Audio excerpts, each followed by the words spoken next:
News and योजना हरियाणा पर आपका बहुत बहुत स्वागत है। आज पहला सेशन इस पर शुरू करने जा रहे हैं और प्रतिदिन आपको शाम 8 बजे एक सेशन हरियाणा की राजनीति हो या हरियाणा का महत्वपूर्ण मुद्दा हो, उस पर तथ्यों के साथ विस्तार से चर्चा करेंगे। तो साथियों, हरियाणा में एक बड़ा धुम्मा सा ठा रखा है कि भाई ताऊ मनोहर की कुर्सी जाने वाली है। सबसे बड़ा सवाल अगला, चीफ मिनिस्टर हरियाणा का मुख्यमंत्री अगला कौन होगा? जाट होगा, गैर जाट होगा? नई कैबिनेट मंत्रिमंडल का जो गठन होगा उसमें मंत्री भी जाएंगे या बचेंगे? क्या वजह रही? क्या ये सच है नया सीएम हरियाणा में आने वाला है? तो साथियों, नया सीएम अनिल विज होगा या कोई अन्य और होगा? खास रिपोर्ट आपके लिए लेकर हाजिर हुए। चैनल सब्सक्राइब जरूर करें। तो दोस्तों, अब अगली रिपोर्ट की तरफ चलते हैं। पहले भाई कैबिनेट मंत्रिमंडल जो नया गठन होने वाला है, उस कैबिनेट के कुछ साथियों को आपको रूबरू करा देता हूं, फिर तन्ने सारी चीजों को बताऊंगा। भाई ताऊ बनेगा, ताऊ जाएगा, ताऊ जा रहा है तो क्यों जा रहा है, ताऊ रुकेगा तो क्यों रुकेगा। खास रिपोर्ट है भाई। पहली खास रिपोर्ट देख लो भाई। वित्त मंत्रालय जो नए कैबिनेट मंत्रिमंडल का जो गठन होगा, उसमें जो नया वित्त मंत्रालय जो दिया जाएगा, ये भाई जाने माने आप सभी जानते होंगे कौन है ये। भाई इसका जो है वित्त मंत्रालय, इसको इसलिए दिया जाएगा क्योंकि गरीब बहन बेटियों की शादी का मामला हो या अन्य मामले हों। भाई वित्त का मामला है तो पूरा जो है आपको पता है क्या क्या सामान दिया जाता है। वित्त मंत्रालय अगला कैबिनेट मंत्रिमंडल का वो चेहरा देख लो भाई। काट देंगे, चीर देंगे, फाड़ देंगे, ये सब चीजें जो है गृह मंत्री, पुलिस एवं सुरक्षा का मामला इसको दिया जा रहा है भाई, आपको पता होगा। दूसरा कैबिनेट मंत्री आप देख सकते हो जो आप मेरी स्क्रीन पर देख रहे हो। तीसरे कैबिनेट मंत्रिमंडल की बात कर लेते हैं तो भाई ये स्वास्थ्य एवं परिवार कल्याण मंत्री, हरियाणा के नए स्वास्थ्य एवं परिवार कल्याण मंत्री ये रहेंगे। चौथे भाई, ये भाई बिरादरी की ये बड़ी अपील हरियाणा वासियों की थी, भारतीय जनता पार्टी और हाईकमान से थी कि हमें हमारा ही साथी चाहिए, हमें हमारे बिरादरी का साथी चाहिए। तो आबाकारी शराब मंत्री संता स्वतंत्र प्रभार अरूप सिंह बादला ये इसके असिस्टेंट रहेंगे, और जो मंत्रालय जो स्वतंत्र प्रभार संभालेंगे ये संभालेंगे भाई। नए नए साथी भाई, अब आप देख लेना। ये भाई फिटनेस मंत्री, नया विभाग बनाया गया, फिटनेस मंत्रालय इसको दिया जाएगा। अगले मंत्री का चेहरा आपको दिखा देते हैं भाई। अगले मंत्री का चेहरा महिला एवं बाल विकास जो मंत्रालय है इसको दिया जाएगा। देखते जाओ भाई, एंड तक देखना वीडियो। ये देखो भाई, थारा भाई जोगिंदर सहकारिता मंत्रालय लेके जा रहा, थारा भाई जोगिंदर। यो भाई अगला है पर्यटन और संस्कृति मंत्रालय भाई। बिल्कुल पर्यटन और संस्कृति को जो है हरियाणा की आगामी आगे ले जाने का कार्य करेगा। और भाई बाकी बचे जितने भी सारे विभाग हैं, उन विभागों के मंत्री जो रहेंगे कौन रहेंगे भाई? दादा गौतम रहेंगे भाई। ये दादा गौतम बोलते थे मंत्रालय मिलानी सौदा है कि मैंने, तो दादा अब थारे लिए सब कुछ सौदा दे दिया। तो भाई ये हो गई अब उसकी बात। अब अगला सीएम, अब बात करते हैं भाई विस्तार से। अब सेशन चलाते हैं, ये आपके लिए मनोरंजन है तो हमने दिखाया। अगला चीफ मिनिस्टर जो होगा, जाट होगा या गैर जाट होगा? इन मंत्रियों की विदाई तय। लगभग हरियाणा में इन 3 मंत्रियों की विदाई तो लगभग तय है, उसे तो कोई टाल ही नहीं सकता भाई। ये तो हाई कमान और प्रदेश सरकार लगभग तय कर चुकी है। 3 मंत्री जो विदाई जिनकी होगी वो हम आपको बता देते हैं। खेल जो मंत्रालय है, संदीप सिंह का जाना तय है। इसकी जगह पे जो नए मंत्री आएंगे, ये भव्य बिश्नोई नए मंत्री आएंगे, आदमपुर उपचुनाव जीत कर आए थे। दूसरा जो मंत्री जाएगा, कमलेश ढांडा, महिला एवं बाल विकास मंत्रालय है। उसके बाद कमलेश ढांडा की जो परफॉर्मेंस रही वो उसके अनुकूल नहीं रही, इसका जाना भी तय है। तीसरा जो मंत्रालय जाएगा, तीसरा जो मंत्री जाएगा, शहरी एवं स्थानीय निकाय विभाग है, वो उसके पास कमल गुप्ता हिसार से विधायक हैं। ये कलायत से विधायक हैं, कैथल से। ये कुरुक्षेत्र जिले की पिहोवा सीट से, शाहबाद सीट सॉरी, वहां से ये विधायक हैं। तो दोस्तों, ये तीनों का मंत्रिमंडल जाना तय। अब सीएम की बात कर लेते हैं भाई। ताऊ जाएगा या बचेगा? ताऊ का एक मैं बात बताऊं, पूरा विस्तार एंड तक सेशन देखना, समझ में आ जाएगा भाई। अगला सीएम जाट या गैर जाट? भाई जाट पे पत्ता भारतीय जनता पार्टी नहीं खेलेगी, और जाट चेहरे जितने भी भारतीय जनता पार्टी के पास थे वो सारे लगभग इस चुनाव में हार लिए। वो इसलिए हार लिए, वो आपने देखा होगा कैप्टन अभिमन्यु वित्त मंत्री पूर्ववर्ती जो सरकार हरियाणा में रही, वो चुनाव हार जाते हैं, बड़े मार्जिन से वो चुनाव हारते हैं। वर्तमान प्रदेश अध्यक्ष ओपी धनखड़ जी चुनाव हार जाते हैं, इसलिए ये दो बड़े चेहरे भारतीय जनता पार्टी के पास जाट रूप में थे, गैर जाट इनका वोट बैंक था। यहां आपने देखा होगा जो ये विधानसभा चुनाव हुए थे, इसमें जाटों ने जो वोट की वो एक कमिटेड वोट की, जहां भारतीय जनता पार्टी का कैंडिडेट कमजोर था, जहां जेजेपी का कैंडिडेट मजबूत था वहां जेजेपी को जिताया, जहां कांग्रेस का कैंडिडेट मजबूत था वहां कांग्रेस को जिताया। तो आपको पता है हरियाणा में जो राजनीति करती है भारतीय जनता पार्टी, गैरजाट पर राजनीति करती है। अब गैरजाट में कौन आते हैं भाई? गैरजाट में सीएम पद का दावेदार कौन है भाई? गृह मंत्री अनिल विज चीफ मिनिस्टर नहीं बनेंगे, मुझे लगता है, जो मेरा उच्चार, जो मेरा सोर्स है, गृह मंत्री अनिल विज, गैर जाट के रूप में गृह मंत्री अनिल विज आते हैं, गैर जाट के रूप में चौधरी कंवरपाल गुर्जर आते हैं, और गैर जाट के रूप में और भी हरियाणा के पास तमाम चेहरे हैं, हरियाणा में भारतीय जनता पार्टी के पास। लेकिन ना तो अनिल विज पे पत्ता भारतीय जनता पार्टी खेलेगी, ना कंवरपाल पे, क्योंकि यहाँ खेमेबंदी का भारतीय जनता पार्टी को आसार दिखेगा। इसलिए जो पत्ता खेला जाएगा वो पत्ता भाई इस पे खेला जाएगा। हमारे ताऊ जो है 2 दिन पहले भी ये विज जो है पिंग बढ़ाने लग गए थे। बहुत लंबी जो तकरार विज और सीएम साहब में चल रही थी, वो लगभग यहाँ ध्रुव विरोधी रहने वाले हरियाणा के मुख्यमंत्री 21 घंटे पहले की ये रिपोर्ट है भाई, दैनिक भास्कर की रिपोर्ट है। तो यहाँ पे जो है उनकी जो है विज की तारीफ की। अब ये तारीफ क्यों ताऊ ने अभी की, ये आप समझ सकते हो। ये जो 2 दिन पहले सीएम मनोहर लाल ने, हरियाणा में बड़ी जबरदस्त एक हवा बह गई थी कि सीएम बदल रहा, सीएम बदल रहा, सीएम बदल रहा है। हम बताएंगे सीएम बदलेगा या नहीं बदलेगा, वो पूरा एंड तक रिपोर्ट देखें, एंड तक सेशन देखें। तो ये भूपेंद्र यादव हैं। भारतीय जनता पार्टी जो दाव खेलेगी, इस भूपेंद्र सिंह यादव पर दाव खेलेगी। नया जो सीएम बनाया जाएगा हरियाणा का, वो भूपेंद्र सिंह यादव बनाए जाएंगे।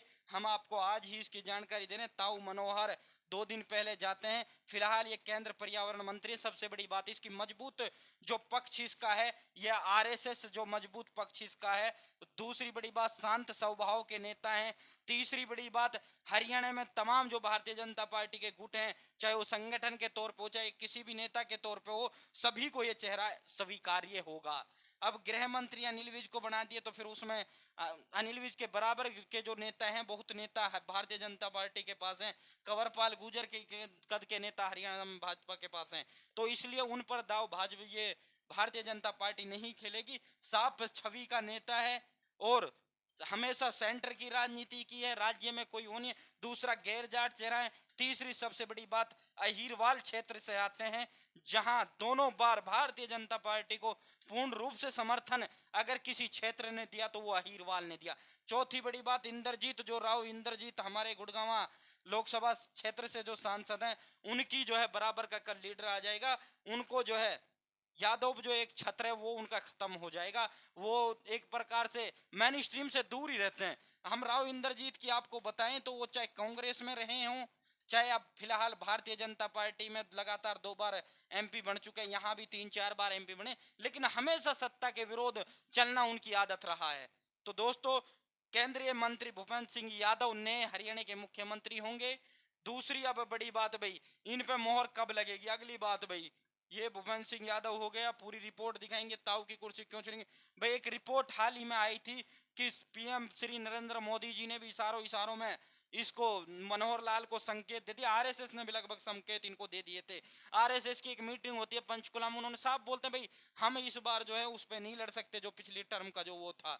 हरियाणा के मंत्रिमंडल में नहीं होगा बदलाव। अब इस ये पॉजिटिविटी देख लो सीएम की, उस मनोहर लाल के हक में सीएम समेत सभी अच्छा काम कर रहे हैं। तो कुछ ना कुछ तो था, तभी इसको भारतीय जनता पार्टी के जो प्रदेश अध्यक्ष थे इनको स्टेटमेंट देना पड़ा। करनाल में भाजपा परशुराम महाकुंभ आज ही हुआ। सीएम खट्टर पहुंचे मंच पर। सांसद जो रोहतक से डीपीएस हुड्डा, दीपेंद्र सिंह हुड्डा को जिन्होंने हराया था, आज ब्राह्मणों का बहुत बड़ा सम्मेलन होता है, उसमें सीएम साहब के सामने कहते भाई अगला जो मिनिस्टर, चीफ मिनिस्टर होना चाहिए वो उसका ब्राह्मण समाज का होना चाहिए। तो दोस्तों, सांसद जब ये बात बोलता है तो लगभग आप समझ ही रहे होंगे इशारों इशारों में इसकी जो सबसे बड़ी वजह, इसका जो इन्होंने एक बात और बोली भाई, जब आदिवासी समाज से राष्ट्रपति बन सकता है तो भाई ब्राह्मण समाज से हरियाणा में मुख्यमंत्री क्यों नहीं बन सकता, हमारी क्या वो नहीं है। तो भाई अब इनकी जो है 5 बड़ी वजह आपको बताएंगे क्यों ताऊ का लगभग जाना तैसा, आप समझ सकते हो। एक्चुअल रिपोर्ट हम बताएं आपको। सबसे बड़ी जो वजह है, हिमाचल चुनाव के जो हाल ही में नतीजे आते हैं, इस हिमाचल और गुजरात चुनाव के नतीजे, इस परसेप्शन को, इस थ्योरी को आप समझना भाई। सबसे बड़ी जो सेशन की मुख्य जो बात है, ताऊ क्यों जाएंगे, कब जाएंगे, इसमें थोड़ा समय लगेगा, लगभग 1 महीने में नव वर्ष की जो शुभकामनाएं ताऊ मनोहर को दे दी जाएंगी। Happy new year, resigns day ताऊ को मिल जाएगा, यहां तक की रिपोर्ट आ रही है। तो ये क्यों जाएंगे भाई, इसकी सबसे बड़ी वजह यह है, गुजरात और हिमाचल की आप देख लो, गुजरात और हिमाचल के हाल ही में नतीजे आए हैं। गुजरात में जब नतीजे आए, नतीजे 1-1.5 साल पहले, लगभग 1 साल पहले पूरा का पूरा कैबिनेट मंत्रिमंडल जो है बदल देते हैं, सीएम प्लस कैबिनेट मंत्रिमंडल पूरा का पूरा जो है भारतीय जनता पार्टी बदल देती है, पूरा का पूरा। कर्नाटक में इन्होंने फॉर्मूला अपनाया, सीएम और कैबिनेट जब इसको वो हटा देते हैं, पूरी कैबिनेट को ये टहला देते हैं, भगा देते हैं, पूरा जो है नए कैबिनेट मिनिस्टर आते हैं, चीफ मिनिस्टर आते हैं, तो गुजरात के इतिहास में नया कीर्तिमान स्थापित होता है। 182 सीट में से लगभग 156 सीटें भारतीय जनता पार्टी अब तक का रिकॉर्ड जो है सीटें हासिल करती है। तो दूसरा, अब हिमाचल के परिप्रेक्ष्य में हम बात करें, जयराम ठाकुर को हटा रहे थे लेकिन नहीं हटा पाए, तो भारतीय जनता पार्टी को यहाँ खामियां वो भुगतनी पड़ी, एंटी इनकम्बेंसी थी। इसी मामले में सीएम मनोहर लाल के साथ देखा जा रहा है, 8 साल की एंटी इनकम्बेंसी है, नया चेहरा आएगा, साफ चेहरा आएगा, सभी को बराबर लेकर चलेगा। तो दोस्तों, हरियाणा में जहां हिमाचल में इन्होंने सीएम नहीं बदला, मामला साफ हो गया। अभी तक लगभग जो चुनाव हुए हैं, चुनाव से 1 या 1.5 साल पहले Bharatiya Janata party anti incumbency को कम करने के लिए सीएम ही बदल देती है। और भाजपा की एक बात और भाई, ये कांग्रेस नहीं है जो अगर कोई एक बार किसी पद पे बैठ गया तो उसे हटाना फिर सोनिया गांधी और राहुल गांधी के हाथ में भी नहीं होता, फिर वो पार्टी टूट जाती है। भारतीय जनता पार्टी संगठन, चाहे वो कार्यकर्ता कैसे भी स्वीकार करे, चाहे वो सीएम हो चाहे कुछ भी, हटा दिया तो हटा दिया, जबान उनकी खुलती तक नहीं है भाई, इतना जो है इनका संगठन मजबूत है, या फिर वो नेता भारतीय जनता पार्टी के संगठन के प्रति इतना मजबूत है।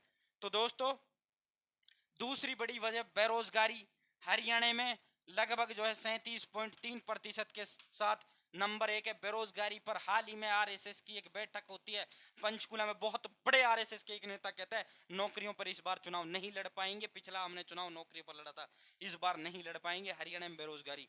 तीसरी बड़ी बात भाई, उपचुनाव एलनाबाद उपचुनाव था, प्लस में बड़ौदा उपचुनाव, दोनों उपचुनाव हार जाती है। सेम हिमाचल में भी यही हुआ था, जितने भी 6 या 7 उपचुनाव हुए थे, जिनमें से 5-6 उपचुनाव जयराम सरकार हार जाती है, जयराम ठाकुर हार जाती है। जो हरियाणा में वो गलती भारतीय जनता पार्टी नहीं दोहराएगी जो हिमाचल में दोहरा चुकी है। ये इसका ताऊ का जाना लगभग तय है। ये अब 1 महीना रुक जाए, 2 महीना रुक जाए, मैक्सिमम 2 महीने, क्योंकि नया जो सीएम बनेगा उसको भी ये टाइम देंगे, 1-1.5 साल का टाइम देंगे। 2024 में लोकसभा के साथ मार्च में हमारे विधानसभा चुनाव होंगे, 2024 अक्टूबर नवंबर में हमारे चुनाव विधानसभा के नहीं होंगे। तो दोस्तों, तीसरी बड़ी बात, जिला परिषद में ये 7 जिलों में चुनाव लड़ते हैं, लगभग 125 के करीब सीटों पर अभी हाल ही में जिला परिषद में चुनाव ये लड़ते हैं, जिसमें भारतीय जनता पार्टी का 2 जिलों में तो खाता ही नहीं खुलता। इतनी तो बात तब है जब यहां किसी और पार्टी ने, कांग्रेस मजबूत थी, कांग्रेस ने कैंडिडेट नहीं उतारे विपक्ष में, किसी ने भी आपके कैंडिडेट उतरे थे, जननायक जनता पार्टी ने कुछ जिलों में लगभग ना के बराबर इन्होंने अपने कैंडिडेट उतारे थे, जेजेपी के भी कैंडिडेट ना के बराबर ही थे। तो यहाँ जो है फिर भी सिर्फ और सिर्फ 22 सीटों पे भारतीय जनता पार्टी जीत दर्ज करती है। तो ये भी एक बहुत बड़ी है। उपचुनाव की हम चर्चा कर रहे थे, एलनाबाद हारते हैं, बड़ौदा हारते हैं, आदमपुर जो था, आदमपुर ये बचा लेते हैं, वो भी बहुत ही कम मार्जिन से, 15,000 के मार्जिन से बचाते हैं। एक जयप्रकाश उर्फ जेपी कभी वहां लड़ा नहीं चुनाव, 55-56 हजार वोट वो ले जाता है।